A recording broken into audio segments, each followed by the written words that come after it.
बहुत समय से पाठशाला की घंटी नहीं बजी है, तो अब बज गई।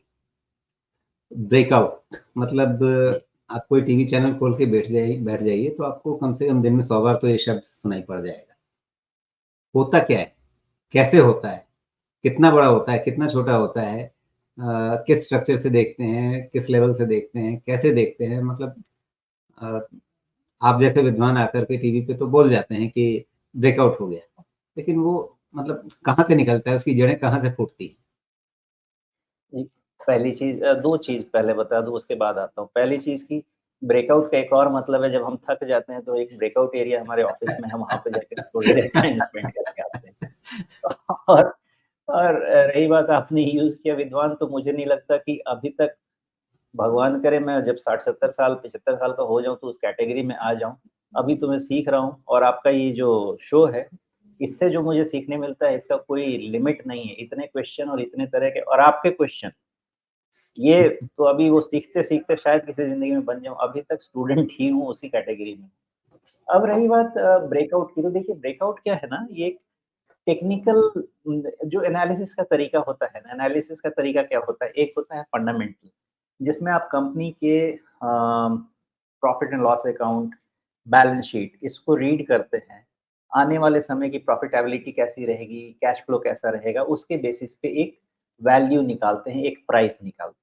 ये एक एनालिसिस का तरीका है।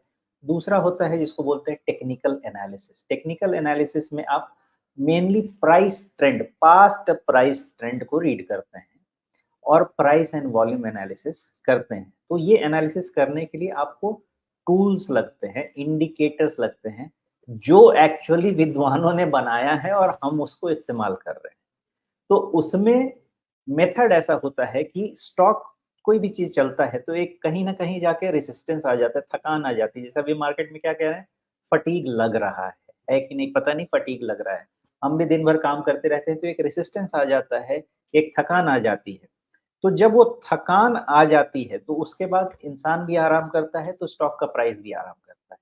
और जब आराम हो जाता है, जब एनर्जी रीगेन कर लेते हैं तो फिर से हम चलना शुरू करते हैं।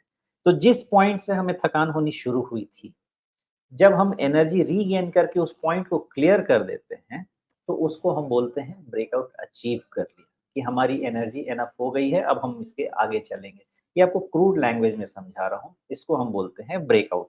लेकिन इन जब आप इसी को टेक्निकल एनालिसिस टर्म में देखेंगे, तो ब्रेकआउट का मतलब ये है कि स्टॉक के पास एक रेजिस्टेंस था। वो रेजिस्टेंस स्ट्रक्चर के बेस पे भी हो सकता है, फॉर्मेशन के बेस पे भी हो सकता है, वो रेजिस्टेंस इंडिकेटर के बेसिस पे भी हो सकता है मूविंग एवरेज वहाँ पे आके गिरे 200 डीएमए, 100 डीएमए, 50 डीएमए, 20 डीएमए, ये कोई आके वहाँ पे फँस जाए जिसको क्रॉस नहीं कर पा रहा है। तो जो रेजिस्टेंस क्रिएट हुआ उसको जब क्रॉस कर जाता है तो उस टर्म को नाम दिया जाता है ब्रेकआउट। यही इन सिंपल मैं आपको ब्रेकआउट बता सकता जी। और बिल्कुल इसी का उल्टा हो जाता है ब्रेकडाउन, जब जो सारी बातें आपने समझाई वही चीज़ जब ऊपर से नीचे की तरफ हो रही होती है तो ब्रेकडाउन हो गया। हूँ। जी, बिल्कुल। जब रेजिस्टेंस की जगह ये काम सपोर्ट से होने लगे और उसके नीचे चला जाए, तो उसको ब्रेकडाउन कहते उसी के साथ अगला मैं कई बार लिखता था कि ये बाज़ार कई बार छकाता है, मतलब वो आपको हैं। भरमाता है, मतलब अपने जाल में फँसाता है, उसके लिए क्या करता है वो फ़ॉल्स ब्रेकआउट या फ़ॉल्स ब्रेकडाउन देता है। तो इसको कैसे समझें कि असल ओके, में ब्रेकआउट देखिए हुआ है या बाज़ार छका रहा है? इसके लिए बहुत अच्छे एक्चुअली बहुत सुंदर सवाल आपने निकाल दिया, इसीलिए तो मैं कह रहा हूँ कि आपके ये शो से जो मैं सीख के जाता हूँ अलग ही है। ब्रेकआउट तो हो गया मतलब ये है कि हमें एक फटीग हुआ, रेजिस्टेंस आया, हमने आराम किया, हमें लगा कि अब हम रेडी हैं जाने के लिए, लेकिन जैसे ही चलना शुरू किया, हम गिर गए। पता चला कि आराम इनफ नहीं है, अभी और टाइम करेक्शन चाहिए। तो प्राइस करेक्शन हो गया था, इनफ टाइम करेक्शन नहीं हुआ था। मान लीजिए कि मेरी तबीयत खराब है, मुझे वायरल फीवर हो गया, तो अंदर से तो वीकनेस हो जाती है ना, एंटीबायोटिक्स चलाते हैं, क्या-क्या चलाते हैं। तो लगता है तो है 3 दिन के बाद कि अब हम हो गए, अभी उठेंगे और चलेंगे, काम पे चल दिए।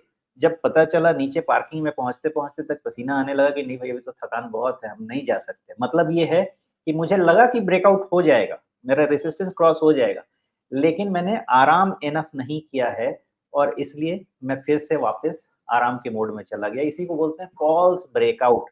मतलब प्राइस करेक्शन हो गया था, टाइम करेक्शन हो रहा था, उसके बाद वापस आके वो रेजिस्टेंस टूटा और हमें लगा ब्रेकआउट हो गया, लेकिन नहीं, थोड़ा और टाइम करेक्शन चाहिए। इसलिए उस ब्रेकआउट को नेगेट करके स्टॉक वापस फिर से अपने नीचे वाले ऑर्बिट में आके और आराम करता है। This is called false breakout. Ji.